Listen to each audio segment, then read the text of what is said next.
Fahameravatsika tsirairay avindray amin'ity lakamisy marainy fahatelo amby folo ny volana jona ity misaotra an'Andriamanitra isika fa ampisahan'ny famindram-pony sy ny fitiavana izany amin'ity marainy ity.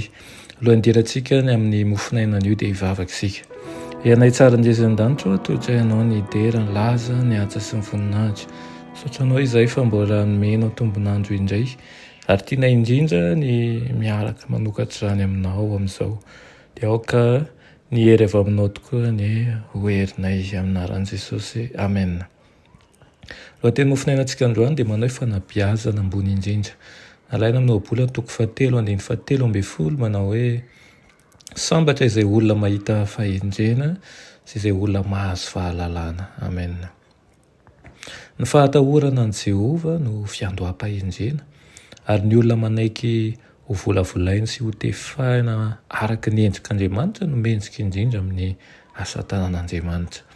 Ny fahalalana ny fahamasinana avy amin'ny fanandramana iainana amin'ny alalan'ny fanoloran-tena ho amin'ny fanomponan'Andriamanitra isan'andro, izany no miantoka ny fanabeazana ambony indrindra ho an'ny saina sy ny fanaharin'ny tena.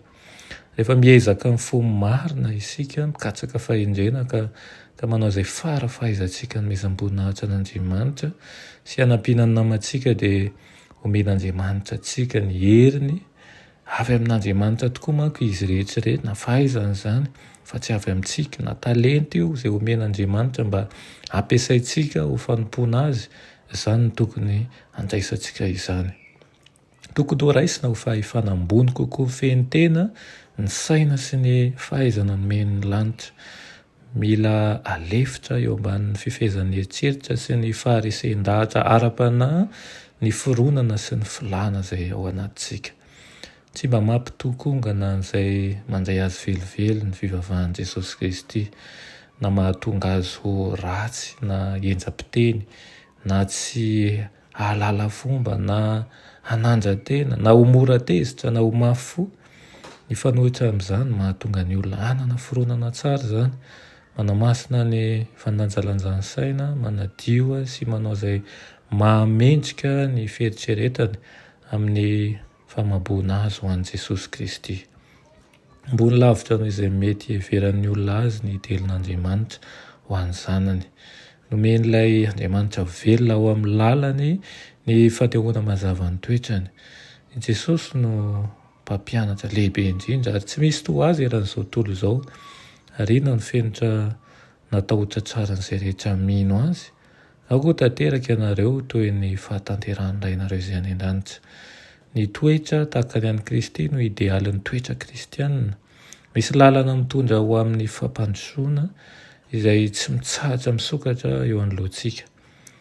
Manan-tanjona sy fenitra hotratrarina isika dia izay tsara sy madio sy mendrika ary ambony.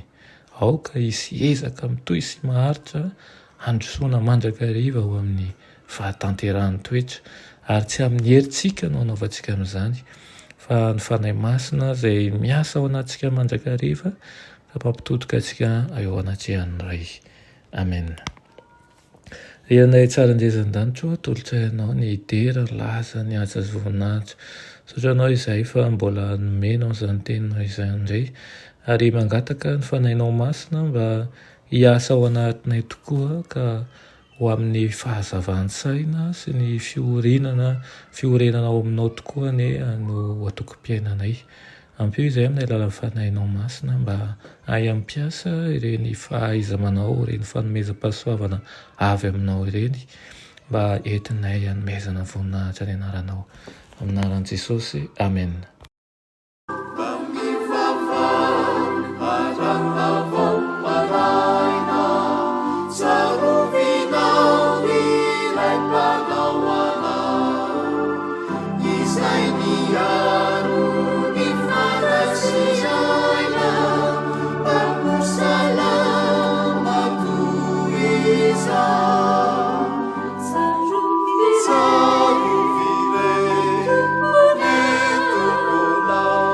Be